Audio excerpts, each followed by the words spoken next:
boy's scream cut through the frozen stillness like a rifle shot. His breath came out in sharp clouds as he clawed his way back through the drifting snow toward the strange shape half buried near the creek bed. The one no man had dared go near all season. No one in town thought anyone could have survived in that ridiculous hay fort, not in this cold, not through this winter. But the boy had seen something, a curtain shift, a shadow move, and now he was running toward the thing they all mocked. They had laughed at her, all of them, from the preacher's wife to the man who sold her the bales. Even the children pointed when they rode past on wagons. What is she building? A barn for ghosts, they'd joked. Because she hadn't built a cabin, not like the rest. She hadn't felled pine or carved logs.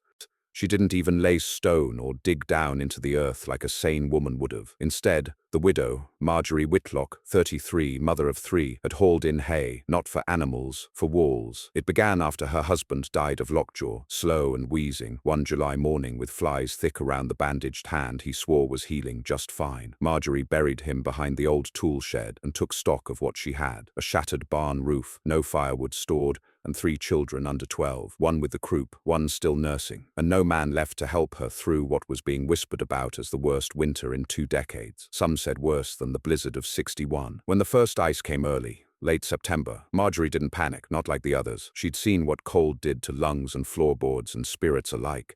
She knew snow could bury a soul deeper than any coffin. She couldn't cut wood fast enough. Her arms weren't strong enough to fell trees, and even if she bartered, there weren't enough logs in the county to build something quick enough, sealed enough, warm enough, not for what was coming. But hay could be bought cheap in the fall. Farmers were eager to sell extra bales before snow trapped them in, and hay, when packed, layered and stacked right, could insulate better than any log wall. She remembered what an old railroad worker once told her as a girl. Back east, some rich men kept meat cool in summer and beds warm in winter with nothing but sawdust or straw sealed tight in box rooms. That was all she needed. It began with 30 bales, then 50, then more. Every coin she'd hidden in the hem of her coat, every dollar her husband had left in the lockbox was traded for hay, golden, sun-cured, already starting to freeze at the edges from early frost. She didn't lay it like a barn wall. She built inward, thick outer walls shaped in a crude circle, 2 bales wide, rising taller than a man's shoulders. No mortar, no framing, just pressure and interlocking strength. She added poles through the centers, hammered in sideways, binding the structure together. Then she covered the top with canvas scraps, tar paper, even old coats stitched into mats. Then she added another wall, a second ring, set a few feet out, like a moat filled with straw. Between the 2 walls she poured dry leaves, old fabric, anything she could find, and hay. Always more hay. The town blacksmith came by once, drunk and laughing, and called it her fortress of fodder. The name stuck, but Marjorie didn't care, because inside that first ring, then the second, and finally under a third insulating roof layer she stitched herself, she built a chamber, round like a Navajo hogan, with a low earthen floor she'd dug out with a spade and lined with stone. In the center she dug a trench, sealed it with mud and clay, then built a rocket stove, the likes of which no one in the town had ever seen. It vented smoke low and away, and with the hay absorbing sound, no one noticed it from the trail. She taught her children not to cry when they heard laughter from outside, because she heard it nearly every day. By October, the first true frost turned the river to glass. Wind screamed through cabins downriver, ripping shingles, turning window panes to ice from the inside. Men chopped wood for 14 hours straight. One family lost their baby to the cold. Another had to burn their barn doors just to keep the stove lit through the night. But Marjorie's hay fortress, strange, quiet, ridiculous, stayed warm. Inside, her children slept close, tucked in a circle around the stove's radiating floor. The walls didn't creak, no wind got through. And even when it snowed so hard, the trails vanished and roofs sagged across town. Inside her round, golden chamber, the air stayed 48 degrees. Not balmy, but not death either. The town didn't know that. All they knew was she'd gone quiet. They assumed she'd frozen. That's what folks told each other at the post office when her name came up. Poor thing built her tomb in hay. They meant it like a joke, mostly, but then came the knock. It was a boy, Lyle Hammond's youngest, who dared go close, dared climb the snowy path to the wall of hay half covered in drift. He swore he saw something inside, a flicker of light, a breath of smoke from a vent pipe half hidden under snow. So he shouted, then ran, but something, some movement, called him back. He shoved Snow aside, found a flap of old canvas, pulled it open, and blinked at the warm, golden light that hit his face. Inside, 3 children stared back at him, barefoot, laughing, red-cheeked and clean. A baby cooed beside the stove, and in the back, the widow, thinner now but standing straight, looked at him like she'd been waiting. Marjorie didn't say anything to the boy at first. She just motioned him in with her hand, calmly, like she wasn't surprised. And perhaps she wasn't. She'd built the fortress expecting they might come eventually, neighbors, strangers, wolves even, and now there he stood, boots soaked, teeth chattering, stunned by warmth he hadn't expected. The boy didn't move for a moment. He just stared, eyes darting between the flickering rocket stove and the 3 children sitting near it, none of them wrapped in more than a few layers. No furs, no coats, just calm, just alive. Outside, the wind howled like a dying thing, but inside, the air had that hushed density of somewhere sealed from storm and worry. The widow's eldest, Ruthie, age 11, stood and offered the boy a cracked cup of warm root tea like she'd practiced hospitality her whole life, and that was when the boy wept. Right there, standing in the doorway of the very thing his father called a joke, he cried because the warmth was too much. Too kind. He hadn't felt it in weeks, maybe longer. Marjorie gave him a blanket, said nothing, but in her mind, something shifted. A knowing. They'd come, not all at once, but they'd come. She had built it with that in mind, not for charity exactly, but because she'd lived long enough in the valley to understand human nature when death's breath was on your neck. Cold broke people faster than poverty. It didn't just take life, it withered courage, and men who had once mocked a thing would come knocking once they saw it kept others warm. She remembered what her mother once told her back in Pennsylvania. In the end, the strong build homes, the smart build hearths, but only the wise build refuge. And Marjorie had built a refuge. After the Hammond boy returned to town and told his wide-eyed tale, no one believed him at first.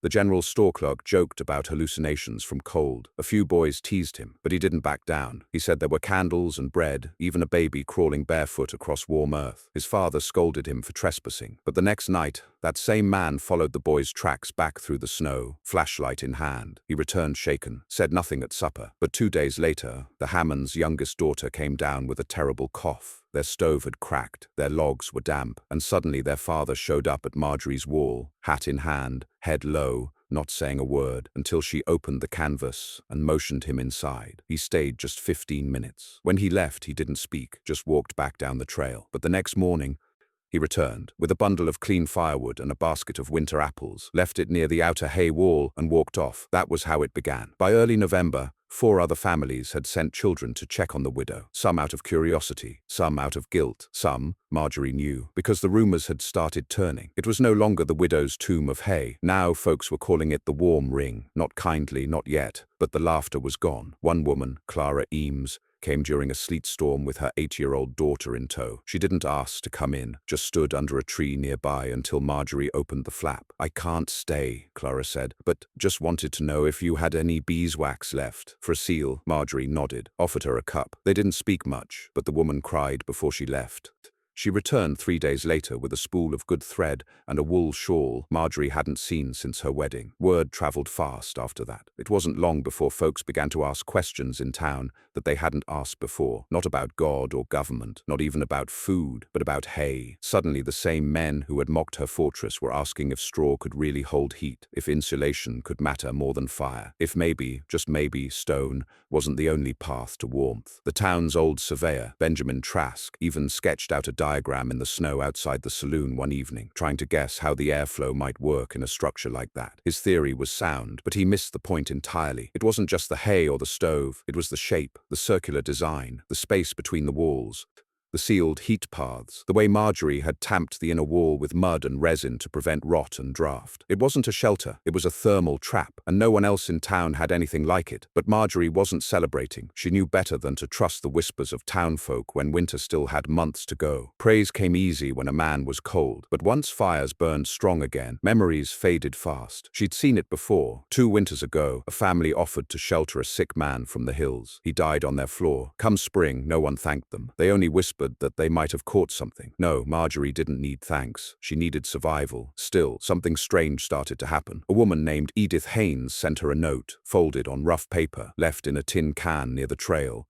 It said, "I have 4 children. One is coughing blood. Our door won't shut tight. We're not asking to stay. Just, if you have any advice, please." Marjorie read it twice, then folded it, lit a candle, and wrote a reply. She told Edith how to build a thermal pocket under her floor using hay and stone. She drew it in charcoal on the back of the same paper, told her to burn green wood outside the cabin and bring in the embers wrapped in clay trays, not to suck air from the cracks, told her how to sew quilts into walls. She signed it. From a mother who's listening. By mid-December, 2 things became true. The town was colder than it had been in over a decade, and Marjorie's fortress was no longer just hers. It remained sealed, safe, and never opened to more than a visitor or 2 at a time. But outside the hay walls, people began to leave things: tools, canned meat, handwritten notes with questions. One boy left a carving of a dove, another a whole sack of dried beans. They didn't ask to come in, but they lingered nearby, sat on logs and warmed hands near the outer vents where faint warmth still leaked. Marjorie didn't turn them away, but she didn't invite them inside either. Her children noticed, asked questions. Ruthie, now sharper than most women twice her age, asked, "Ma, how come you never ask them in? Some of them look cold." Marjorie took a long time to answer. "Because not all homes are meant to hold everyone, but even walls can whisper kindness." She then pulled aside a bit of hay near the outer layer and inserted a small pipe, vented from her stove. It let out low warmth in one direction,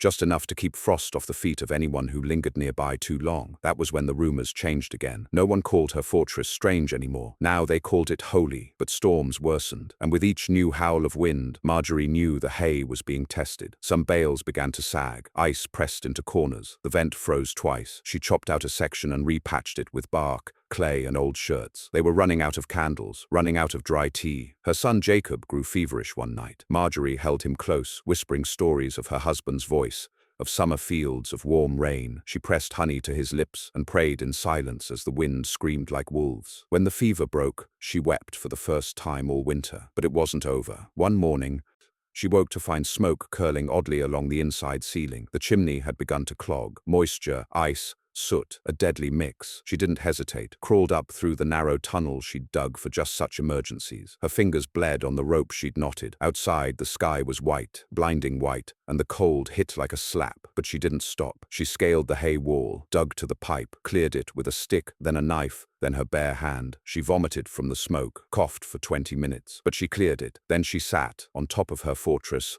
snow swirling around her, and saw for the first time in weeks the full view of the valley. And what she saw made her rise to her knees. All across the lower ridges, smoke was rising, but not from chimneys, from pits, from vents, small circular shapes carved into the earth, some piled with straw or hay, tarped and sealed. Makeshift imitations of what she'd built. Dozens of them. They'd copied her, and she had saved more than her children. The snow covered everything, but not evenly. From her perch atop the sagging wall of hay, Marjorie could see it clearly now, how the drifts curled against angled sides, how the earth mounded differently over the makeshift shapes. Some were barely more than shallow burrows, like half-finished graves. Others mimicked the layered rings she'd built, imperfect but earnest. A few had steam rising from gaps near the base, a telltale sign of inefficient venting. Too much smoke meant too little oxygen, which meant those families were likely burning wet wood. That meant danger. She squinted through the wind, trying to make out who had built what.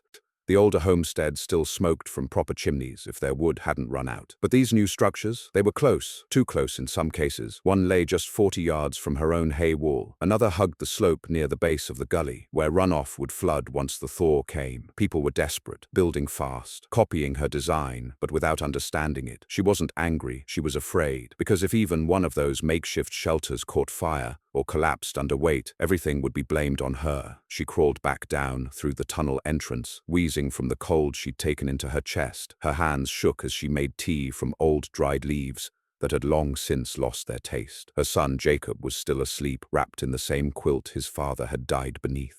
Ruthie sat near the stove, sewing patches into a torn sock. The baby, Elia, napped with his thumb in his mouth, cheeks pink with warmth. The silence inside the fortress felt heavier now, not peaceful but dense, full of knowledge, responsibility. Marjorie sat down, pulled out her journal, and began to draw. She didn't think in words, not first. She thought in layers, rings, arrows pointing to venting points, cross-sections of dirt packed over straw, sketches of flues, trenches, airflow paths. Then came the words. She wrote instructions, same as she had for the woman Edith. This time, she didn't sign it from a mother. She signed it from someone who's survived this long. Then she folded the sheet, and the next morning she walked it out. She didn't go far. just to the structure near the gully, closest, and clearly suffering. The snow around it had melted unevenly. That meant heat was escaping too fast. Inefficient, dangerous. No sound came from within, but smoke sputtered weakly. She didn't knock, just slipped the folded paper under a bundle of straw outside, weighted it with a rock, and turned back through the wind. The second note went to a dugout with a tarp roof, halfway buried. The third to a tar paper dome tucked under pine branches. She left 7 notes that day, all unsigned. The next day, her gifts returned, not as letters, but as corrections. One structure had patched its vent with bark, just as her sketch showed. Another had reoriented its stovepipe, rerouting exhaust low and sideways to avoid wind shear. A third added a wall of hay behind the dugout, forming a partial second layer. Crude, but correct. She watched from a distance, never seen, or never thanked. But they were listening, and by the 3rd week of December, the valley had become something new. Not a town, not exactly, but a ring of desperate homesteaders stitched together by silence, imitation, and straw. Then came the fire. It started at dusk, red light flashing low behind the McHenry plot, where 2 boys had tried to build a trench stove using wet pitch pine. One spark, just one, and the outer hay ring caught. Wind pushed it fast, fire curling through straw like fingers through dry hair. Marjorie saw the smoke first, not from above, but below, through the tunnel pipe as she was feeding the stove. It made her choke, stumble. Then she heard the scream. She didn't hesitate. She grabbed her shawl, shouted for Ruthie to keep the door sealed, and vanished into the storm. She didn't bring water. There wasn't time. Just her hatchet. By the time she reached the fire, it had already eaten 2 bales, half a wall, and was curling toward the tree line. But the dugout was still intact, and someone, God help him, was inside. She dropped low, breathing through her sleeve, and slammed the hatchet into the burning outer wall. Once, twice, a third time, her gloves scorched, eyes watering, throat raw. She screamed for them to move, to crawl, and then, from the smoke, a shape, a child, a boy no older than 8, dragging a blanket, coughing hard. She grabbed him, pulled him out, shoved snow against the fire line, slapped at sparks with her coat. The fire sputtered, then caught again, but it didn't reach the dugout. She'd cut a gap, broke the fire line just enough. Snow caught up the rest. It was over in minutes, but the silence after, that lasted forever. That night, as she sat by her stove, hands blistered, hair stinking of smoke, Ruthie whispered, "They're going to start coming here, Ma, aren't they?" Marjorie didn't answer, not because she doubted it, but because she feared it was already too late. 2 days later, the storm hit. Not a snowstorm, not sleet, but ice, freezing rain that coated every tree in glass and crushed a dozen roofs. One cabin collapsed entirely. The bakery's chimney cracked. 3 people lost toes to frostbite. The Hammond baby was nearly lost. The town was falling apart, and still the fortress stood. It was Ruthie who heard the knock, low, gentle, not from a hand, but something wooden, a stick maybe, or a cane. She opened the flap just a little, and saw the preacher, old Reverend Colin, soaked to the bone, wrapped in a fur coat slick with ice, shivering.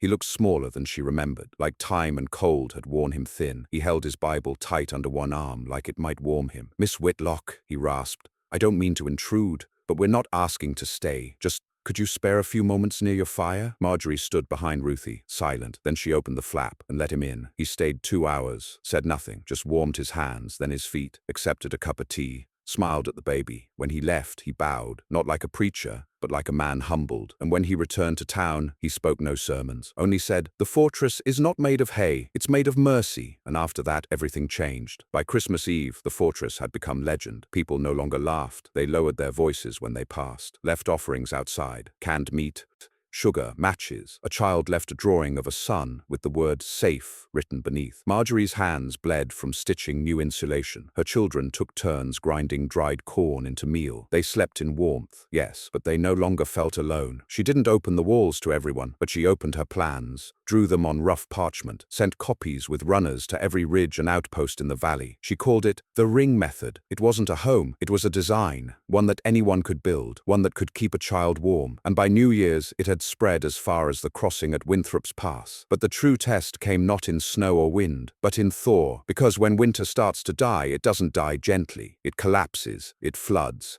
and nothing built in panic survives a melt. The thaw came like a sudden betrayal.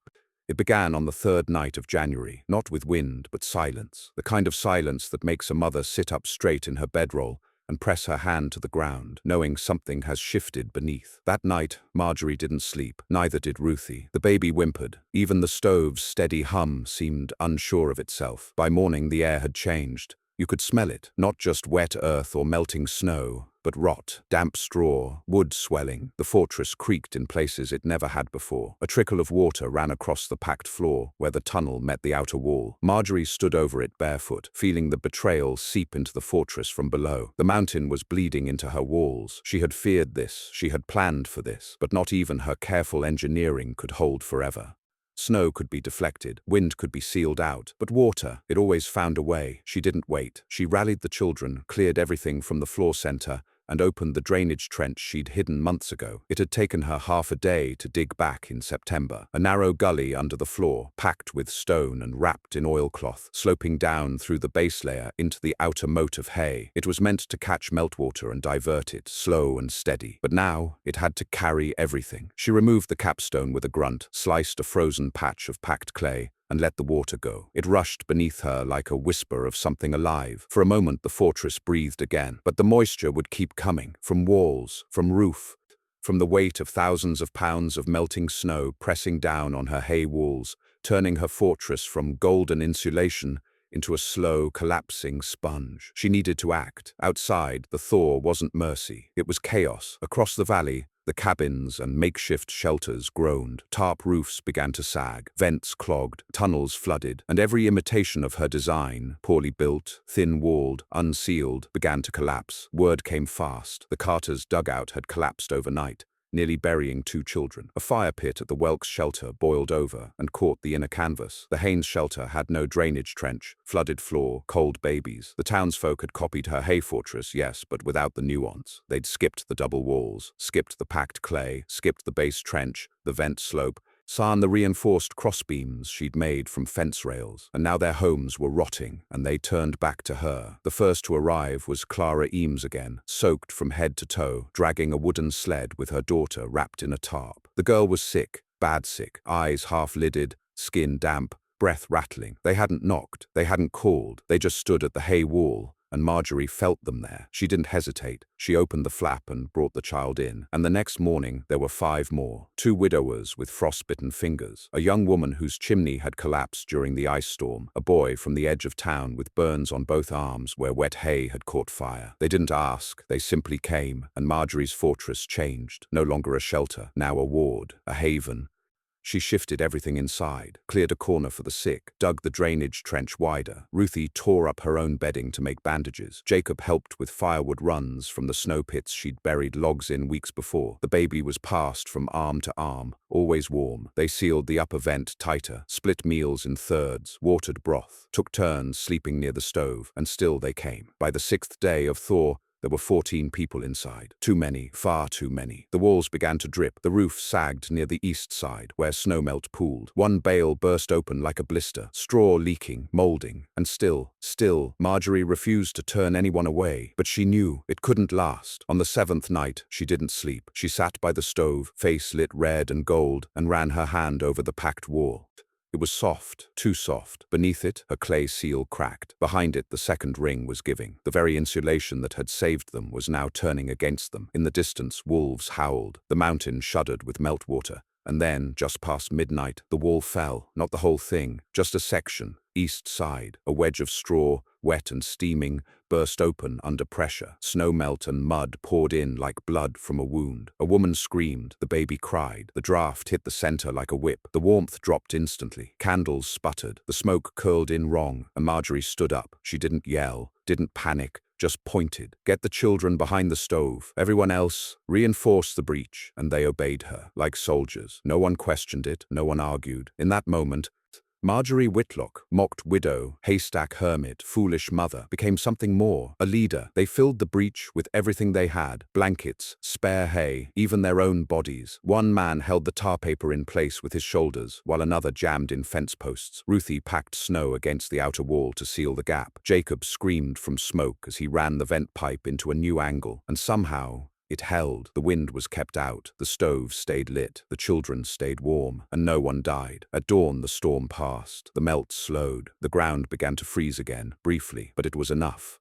And that morning, as the light pushed through the canvas and hay, Marjorie stood outside, boots soaked, hands blistered, and looked over the ridge, and saw the entire valley staring back, families at their broken shelters. Sioux fathers holding soaked quilts, children wrapped in sacks, dozens watching, silent. And then, one by one, they began to walk forward, not to enter, but to help. They brought bales, rope, shovels, boards. They worked for hours, shoulder to shoulder, patching her fortress, sealing it anew. No one spoke of what came before. No one said, sorry. They just built, and by nightfall, the hay fortress was stronger than it had ever been. Inside, Marjorie sat by the stove, not alone, not surrounded by strangers, but by neighbors. The same neighbors who had once laughed, now wrapped in her warmth, now watching over her children, now quiet, because they all knew the fortress had never been foolish. It had been faith. Winter didn't end that week, nor the one after. The snow returned in spurts, bitter and sideways, like a wounded animal trying to take one last bite. But something had changed, not in the weather, but in the people. The valley was no longer just a place where cabins sat alone like islands. It had become a net, tied together by need, by borrowed ideas, by silence that had turned into cooperation. And at the heart of that net stood a hay-walled ring, patched with tar and twine and faith. Marjorie's hay fortress never bore a sign, never opened wide like a church, never became a place of sermons, but it became a center, a fixed point, and all through the hard, slow grind of the season's final weeks, people came and went, some for advice, some to leave gifts, some just to sit near its warmth, even if only outside. She never once turned anyone away who came without pride, but she didn't need to speak anymore. Her walls had spoken for her.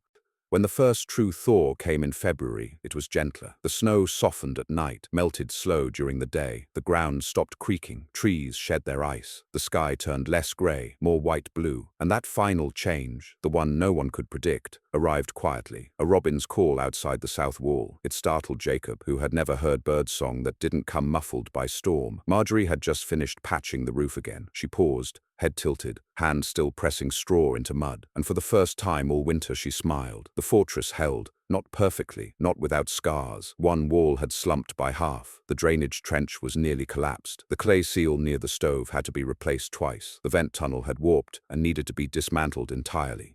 But it had done what no one believed it could do. It had kept her children warm, and not just hers. Ruthie had taken to writing in the old ledger her father left behind. Not accounts, not trade notes, but names. She wrote down every person who had come through the fortress, every child who'd slept inside, every family that had taken her mother's sketches and built something new. It reached 73 names, and those were only the ones she could remember. Marjorie did not boast. She did not hold court. But when the county inspector arrived in early March, long coat, fur hat, notebook in hand, he stood at the hay wall and asked to speak with whoever built this contraption. Marjorie stepped out, mud still on her sleeves, smoke clinging to her hair. He blinked. You? She nodded once. He opened his book. Ma'am, there are talks of a state reward for winter safety innovations. You may be eligible. Your plans have, well, they've spread beyond this valley. There's a town near Bluff Creek that built 7 of these structures, another in Gilroy. Even some mining camps out west have requested sketches. People are calling it the Whitlock method. She wiped her hands. I didn't name it. Well, that's what they're calling it. He asked if she'd come to town hall, share her process, explain the trench system, maybe help publish a guide. Marjorie looked back at her fortress, at her children, at Ruthie, who was sweeping with a handmade broom, at Jacob, carving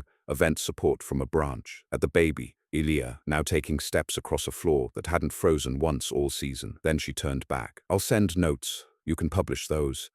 But I don't leave them, the inspector blinked. Them? My children? My neighbors, my hay. That spring, the fortress finally came down, not by storm, but by her own hand. She didn't do it all at once, just one bale at a time. She stripped off the sagging outer layer, let it dry, and turned it into garden mulch. The straw that hadn't molded she gave to neighbors for insulation and chicken bedding. The clay she repacked into a root cellar wall. The fence rails she returned to the Hammonds, who came by with 3 sons and a wagon to help clear the site. By May, the ring was gone. In its place stood a small stone foundation, carefully laid, with insulation pockets between each row. A new kind of cabin would rise there, one built by lessons learned in wind and ice. But the hay fortress would not be forgotten. For years after, Families told the story. Children grew up knowing not just who Marjorie Whitlock was, but what she built. Not a house, not a hut, but a system, a model of care disguised as insulation, a circle that held warmth as much as it held trust. Some said her design had saved the valley. Others said it had changed it. But those who had lived inside its walls, even for a night, knew the truth. The Hay Fortress had remembered them. It remembered what it meant to be poor but clever, to be alone but not afraid, to be mocked and then proven right. It remembered that warmth is not made only from fire, but from design and faith and straw layered with intent. And through the next 20 winters, people built them. Circles, rings, layered hay systems adapted to cabins, schools, even traveling merchant carts. So they called it the Whitlock Ring in some places, in others simply the hay trick. But everywhere it showed up, something survived that might have otherwise been lost. Children, stories, mothers, whole valleys. One day, when Ruthie was grown, she found herself standing outside a trading post in Bluff Creek. A child played nearby inside a low hay circle, poking at a vent pipe set into the wall. A woman, stranger, young, noticed her looking. "Smart little thing, isn't it?" the woman said. "I hear some woman invented it after a terrible freeze. Never saw her face. But her plans got passed all the way here. Saved us last year, I'll tell you that." Ruthie smiled. "She had a name, you know." The woman tilted her head. "She was called a fool for what she built. But she kept her children warm all winter." "What was her name?" Ruthie stared at the golden straw circle and said softly, "Marjorie."